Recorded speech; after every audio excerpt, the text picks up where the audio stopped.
Welcome to Minutes by Board Cycle, where in each episode we pack the insights from one of Australia's boardroom leaders into just a few minutes.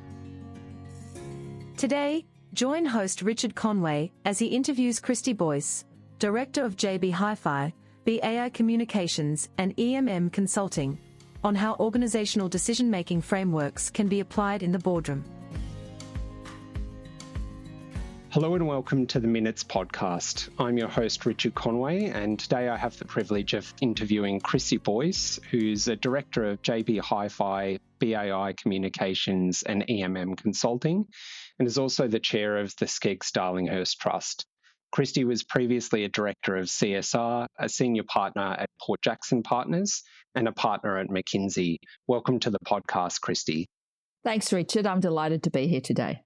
Great. So, Christy, I wanted to talk to you about decision-making and in particular, whether and how organisational decision-making frameworks play out in the boardroom. Because as I mentioned earlier, besides your career as a non-executive director, you've had an extensive career in management consulting. And so I know you spend a long time thinking about how organisations can make effective decisions. So firstly, I wanted to ask you, how important do you think it is for an organisation to articulate what its decision-making framework is? And do you have a particular framework that you think is most effective? That's a great question.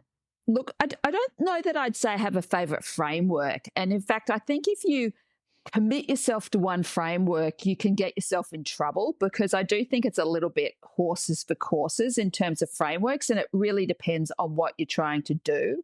And sometimes it's good to have quite a rigid framework, but most of the time I think you want to be more flexible. That said, I do have a way of thinking about things that I think is quite useful. When I'm looking at a difficult question, what I'll tend to do is think about, what might be the options that you could pursue in that context? Like, what are the big choices that you actually have? And I think pushing yourself to think about that and being quite expansive in that process is really helpful. And then the next thing I tend to do is say, okay, for each option, what would you have to believe for that to be the right answer? And when I say what would you have to believe, what would you have to believe in quite a broad way? So what would you have to believe in terms of internal capabilities, whether they be skills, assets, or relationships? What would you have to believe about the external environment, customers, suppliers, regulators, and thinking quite broadly, employees, what would you have to believe about all those important stakeholder groups? And then think a little bit about what might change. So what trends you need to look for out there that might change the answer. So changes in technology, changes in consumer preferences, changes in regulatory environments, and thinking that through and actually writing down, okay, what do I have to believe on all these different dimensions for this particular option to be the right answer?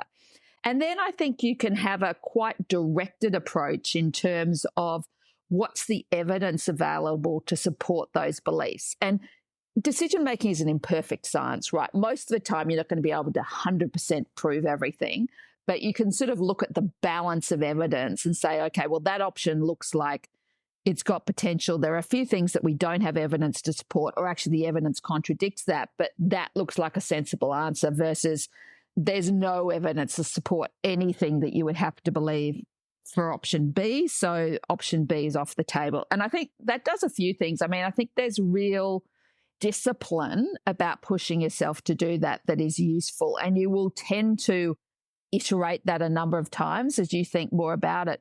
But then when you share it with a board or with a management team, that transparency around the logic sets you up to have a really good conversation, because you're sort of all coming from, at some level, a shared understanding of the set of issues, and you probably got clarity about those issues, and to some extent you've got a shared language, and that makes the conversation much more efficient, and it also allows you to evolve and push it together over time. So that's the way I tend to approach, a tough issue that I'm trying to work out how to solve. And as a director, Christy, is that how you're thinking about problems that are coming to you in the boardroom live, or is that something more that you would apply in your consultancy roles historically?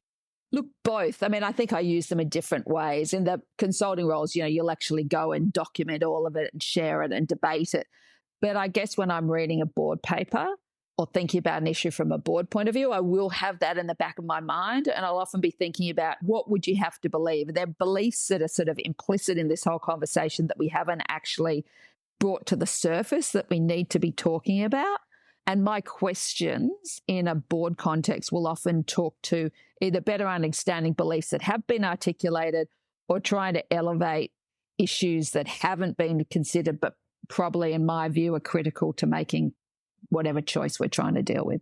Yeah. So does that therefore mean that when you're looking at a board paper, one of the things that you're trying to look at there is, have the author or has management actually thought about all of the different options that are available here, and have they thought about what they have to believe?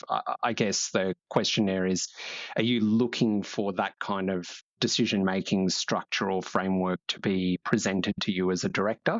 I think I'm trying to understand whether they have considered the options and they have considered the sort of full spectrum of issues in terms of determining which option is best.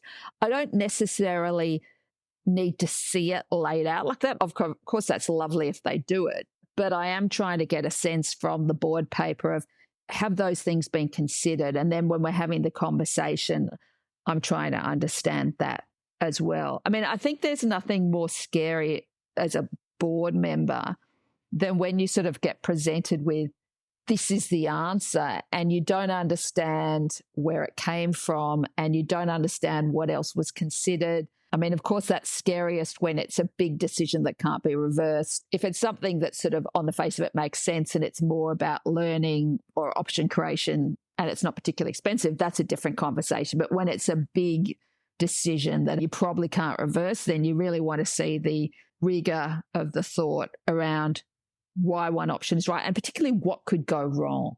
Yeah, absolutely.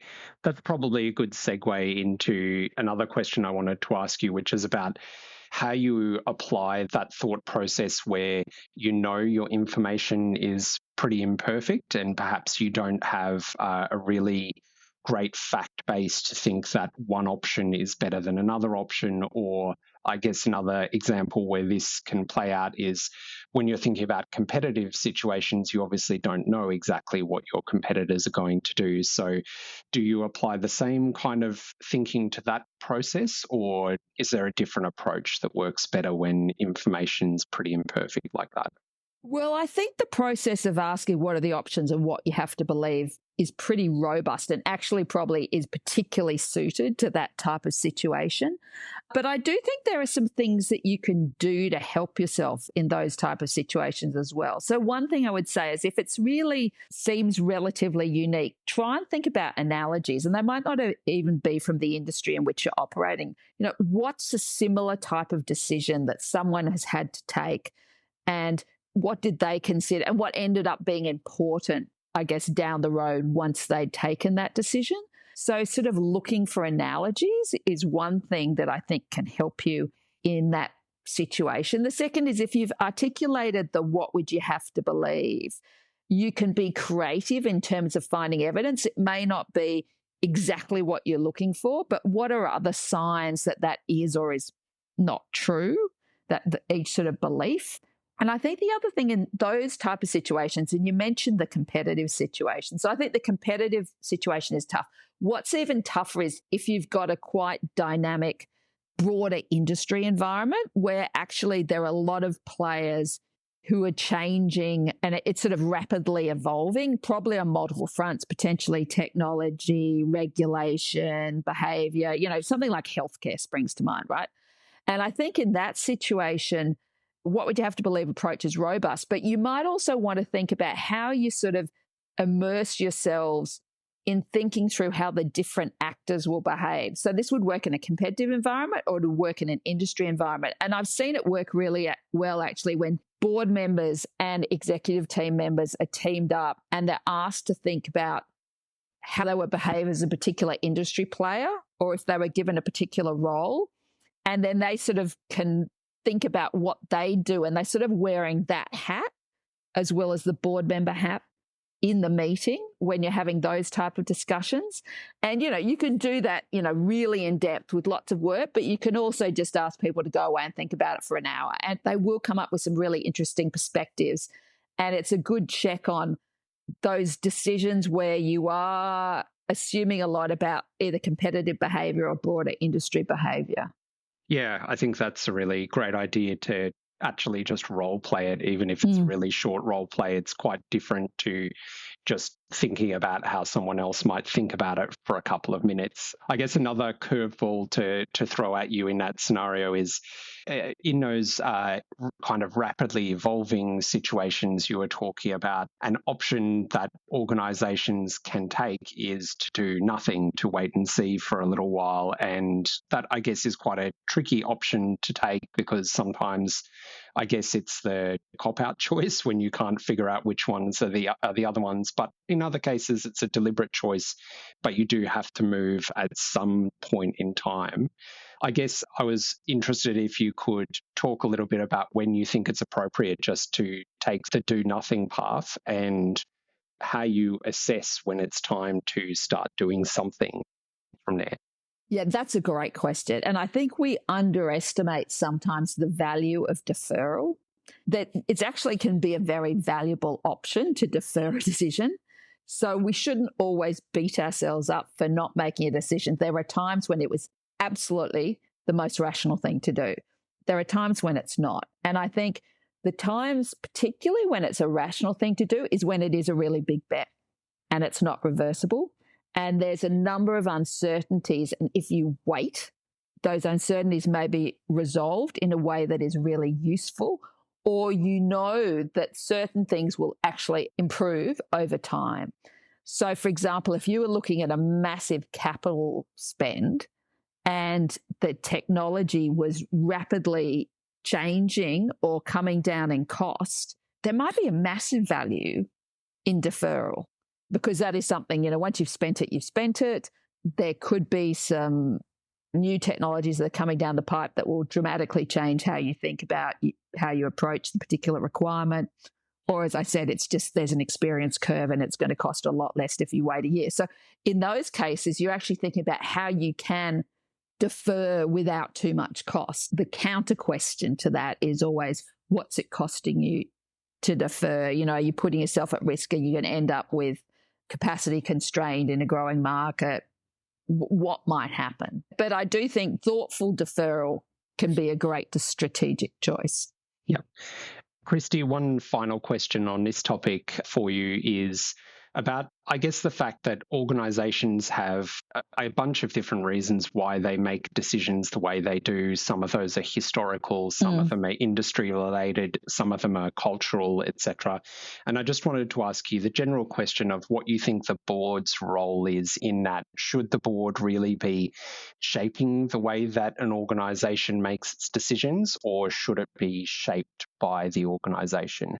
Another great question. So I'm not one for dictating this is how you make a decision, because I think, management comes to the board with a recommendation in most cases, and the role of the board is sort of constructive challenge. But what I am interested in understanding and influencing as a board member is, have they thought about what they need to think about? So I understand there's a history in terms of the way things are presented and how they might be articulated, but I do want to be confident that we've actually thought about the issues that we need to think about.